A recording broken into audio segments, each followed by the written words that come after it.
Debate Bola 4 Linhas traz agora seu bloco sobre o Vasco. Numa partida oscilante, os vascaínos arrancaram no máximo, o empate contra o bem armado time do Avaí, que fez um belo paredão defensivo e teve como destaque o ala esquerdo Julinho, autor do gol do time catarinense. Nos acréscimos, num pênalti marcado em lance envolvendo o Elton, Diego Souza fez o gol do Vasco. Debate pronto, Fernando Diniz, a primeira polêmica do Giro do Vasco. O Vasco está refletindo sua torcida? Olha, ô Vinícius, é aquela tal história, né? Você enfrenta times fechados, como o Vasco enfrentou o Atlético Paranaense e enfrentou o Avaí, você vai ter mais dificuldades para criar, né?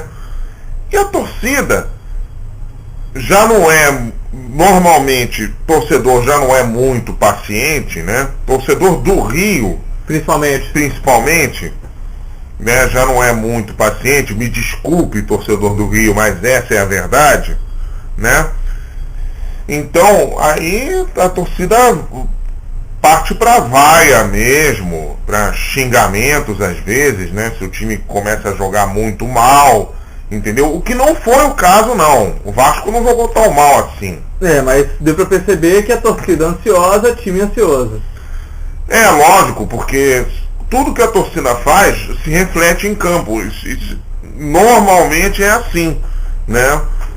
Se a torcida aplaude o time começa a crescer no jogo e a se desenvolver bem melhor. Se a torcida começa a vaiar, o time sente também. E principalmente eu acho que a empolgação do início, o negócio foi o chute do Diego Souza, que o Marcinho Guerreiro salvou, né? Que o Marcinho Guerreiro teve muito mérito, foi lógico. O terceiro andar, salvou, mas aquele lance frustrou um pouco. Eu acho que aí começou a ficar um pouco mais sob risco, o negócio. Sob risco. Parece que a torcida percebeu. Nossa, temos um time complicado para que o Vasco vai enfrentar. Porque se faz aquele gol logo no começo, aí o Vasco iria desarmar o Avaí, né? Provavelmente. Entendeu? Porque o Avaí teria que sair pro jogo, entendeu? Porque quando o time de fora de casa leva um gol, né, ainda mais com esse regulamento maluco da Copa do Brasil e da Libertadores, né, que gol fora de casa vale como critério de desempate. Tão mais fácil se fosse empate, 2 empates é pênalti. Lógico. Mais fácil, não sei, mas tudo bem, querem complicar, querem achar que vai melhorar, mas não, a gente vê time jogando pelo 0-0. Lógico, em casa. Em casa, isso aí é... Não, pior ainda é na Liga dos Campeões, né? Que com 2 empates de 0-0, né, nos 2 jogos, vai para a prorrogação, o time de fora de casa faz um gol na prorrogação, se der 1-1 na prorrogação, o time de fora de casa leva a classificação. É complicado. Entendeu? É brincadeira, né? É brincadeira, mas voltando a falar do Vasco, onde é que você acha que o Vasco pecou na partida contra o Avaí? Talvez nessa questão da ansiedade mesmo, né? O que é normal também no momento de decisão, né? E principalmente no caso do Vasco, influi o fato de não ganhar títulos há 8 anos? Influi muito. Cada ano que você fica sem ganhar um título de expressão, né? Porque nesses 8 anos o Vasco ganhou ganhou uma Série B, que é um título importante, mas... E ganhou uma Copa da Hora, que era um torneio de inverno. Mas é uma Copa da Hora, entendeu? Uma Copa da Hora, vamos... Isso assim... Com todo respeito ao quarteto que jogou. Com todo respeito aos clubes que jogaram. E foi, entendeu? Grêmio, Avaí e Curitiba. Com todo respeito ao Grêmio, ao Avaí, ao Curitiba e ao Vasco, né? A gente bota ela de lado, né? Descarta, mas diga. Mas nesses 8 anos, o Vasco chegou a algumas finais, né? 2004 no Campeonato Carioca, 2006 na Copa do Brasil. Sim. Né? Mas viveu um período de crise grave. Exatamente, né? Chegou a ficar muito tempo sem ir a uma final. Lógico. Até mesmo final de turno. Principalmente final de turno. No Campeonato Carioca. Então, quer dizer, agora o time está começando a se recuperar. Não é fácil não. E eu percebi uma coisa, que até mesmo o comportamento da torcida, antes a gente via o Vasco assim, perdendo um turno para o Flamengo, perdendo um título para o Flamengo, era uma tragédia, era uma coisa absurda.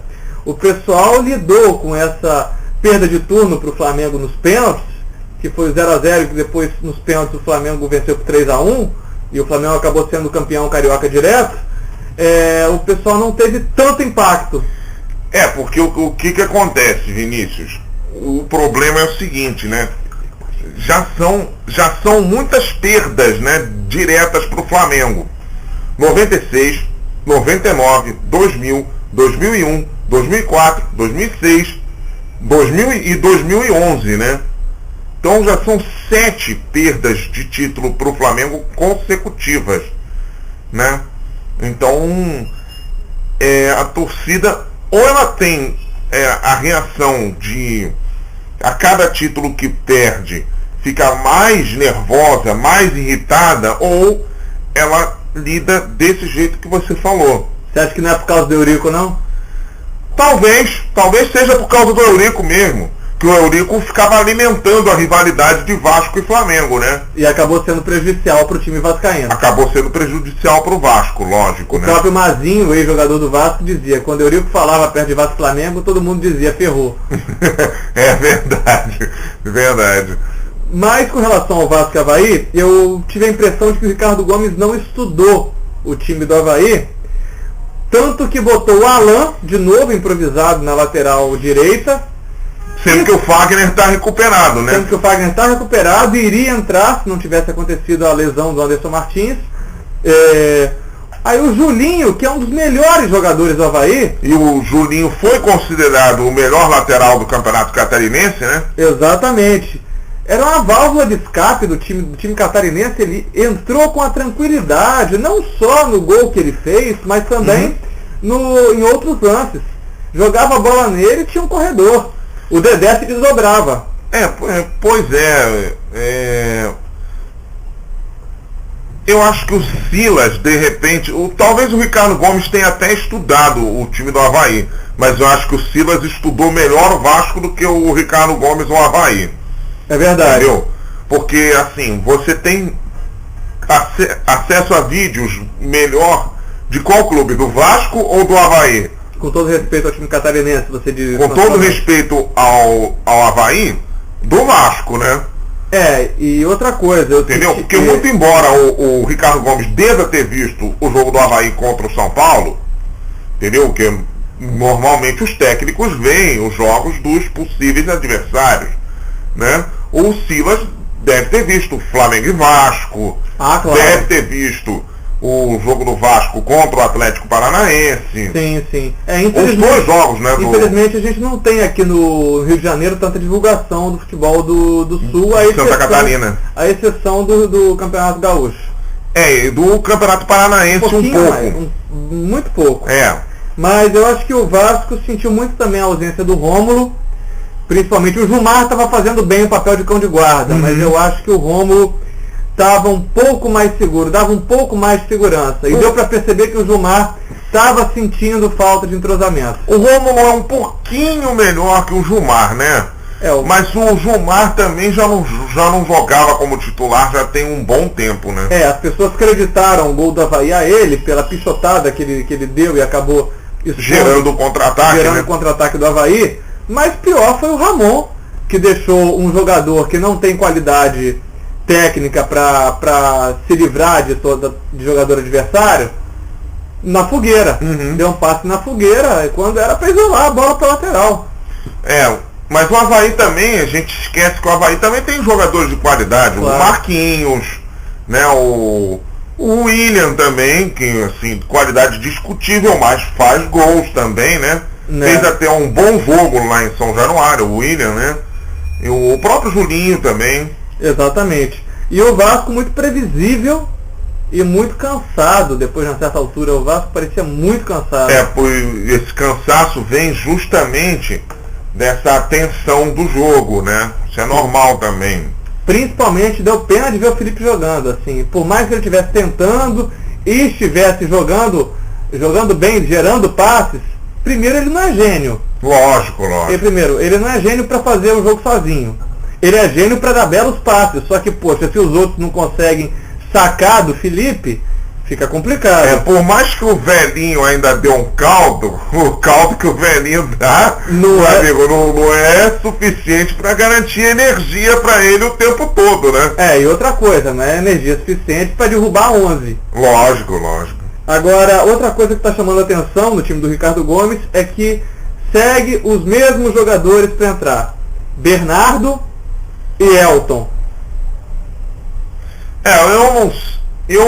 Eu já venho falando isso já aqui há algum tempo. Eu colocaria o Bernardo no lugar do Diego Souza já de titular. Eu também. Diego Souza parece um polvo. Ele tem 8 pernas.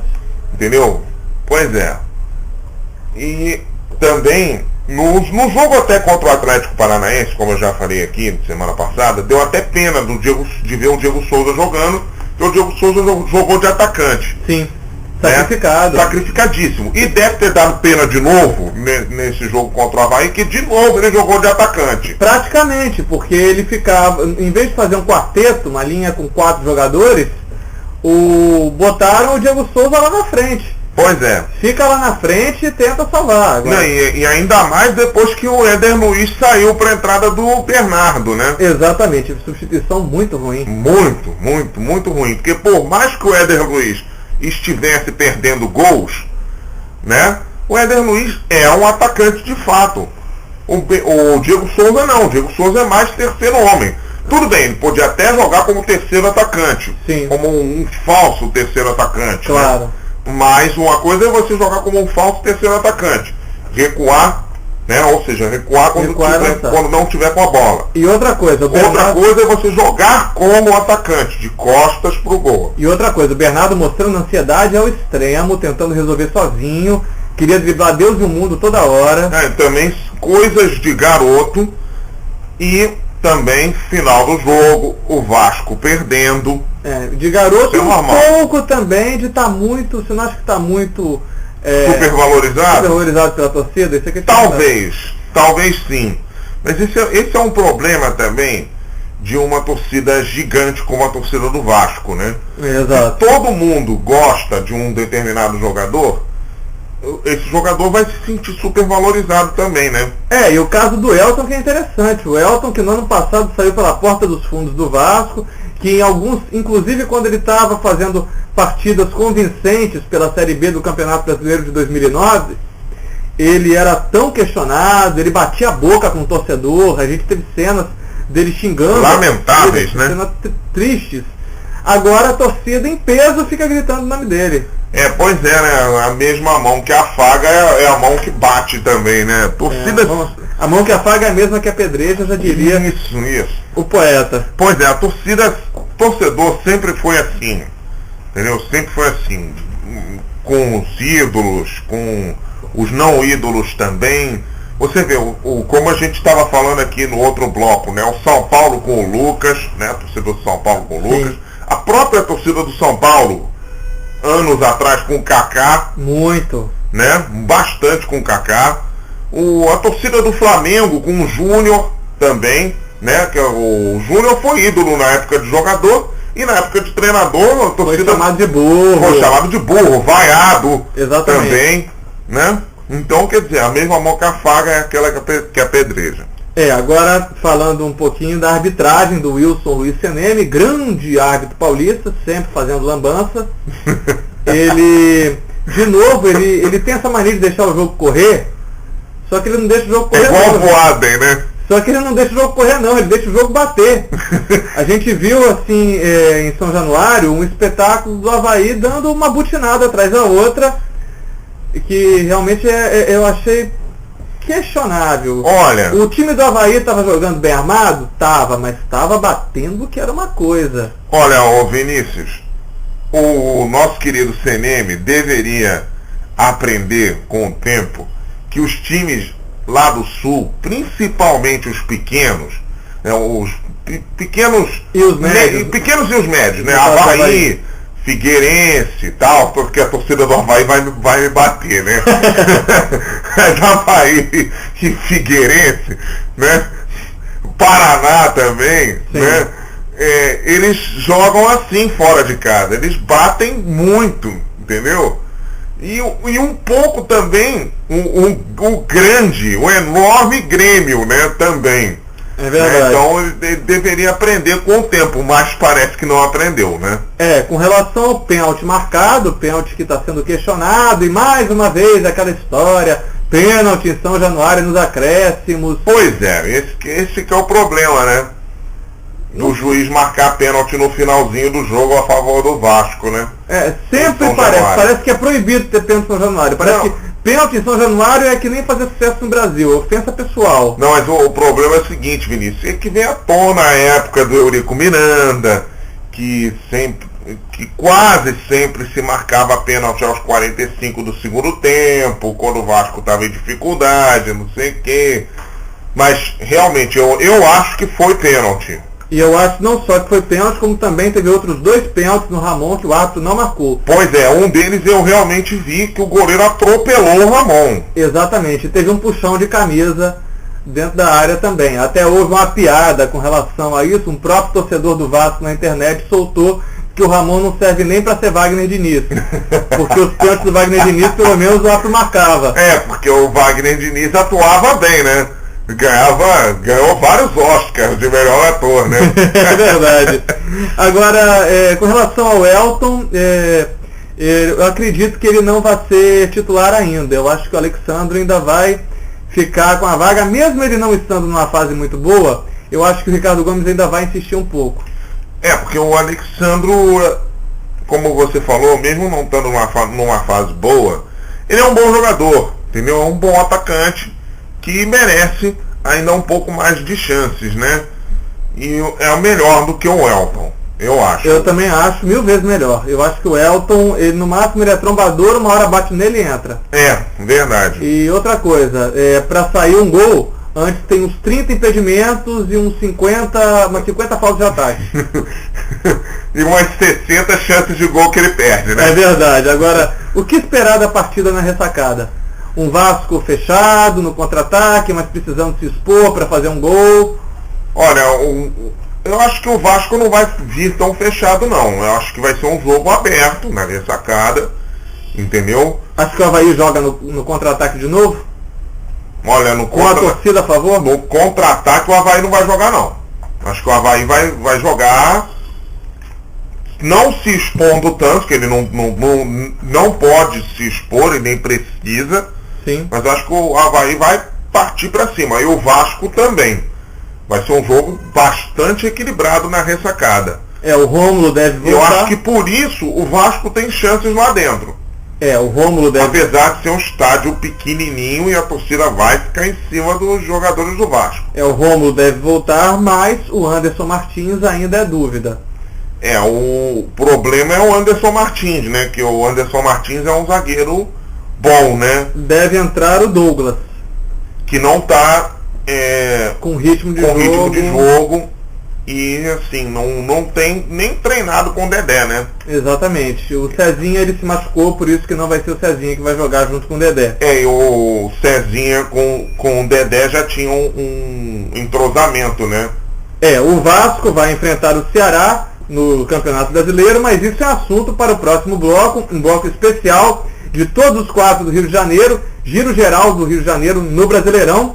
O bloco do Vasco está terminando, do Vasco na Copa do Brasil, mas temos o recado final de Fernando Diniz.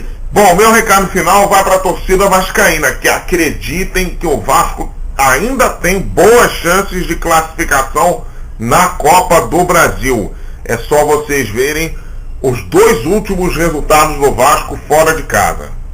Tá certo. Recado final, eu, Vinícius Faustini, pergunto uma coisa, olha, reduziram o número de ingressos vendidos para a partida nessa partida contra a Avaí. Só que, Fernando Diniz, não reduziram os problemas no entorno de São Paulo. Trânsito, gente não podendo entrar, e alguns torcedores estavam relatando truculência policial. Ih, rapaz! Até uma discussão entre 2 torcedores, discutindo normalmente, como a gente está discutindo aqui, foi motivo para policial soltar spray de pimenta. Que isso, gente? Que absurdo! Algumas pessoas que iam para a arquibancada do estádio, crianças, mulheres, também estavam, não eram só torcedores, não eram torcedores aqueles considerados vândalos, foram alvo de spray de pimenta. Ô Vinícius, vem cá, quantos ingressos foram vendidos? 21 mil, cerca de 21 mil ingressos. E quantos torcedores no olhômetro tinham lá em São Januário? No olhômetro, uns 25. Só para vocês perceberem que ainda existem diferenças entre o número de ingressos vendidos e o número de pessoas que a gente vê no olhômetro em São Januário. É verdade. Acesse o blog 4 Linhas, www.radioquatrolinhas.blogspot.com.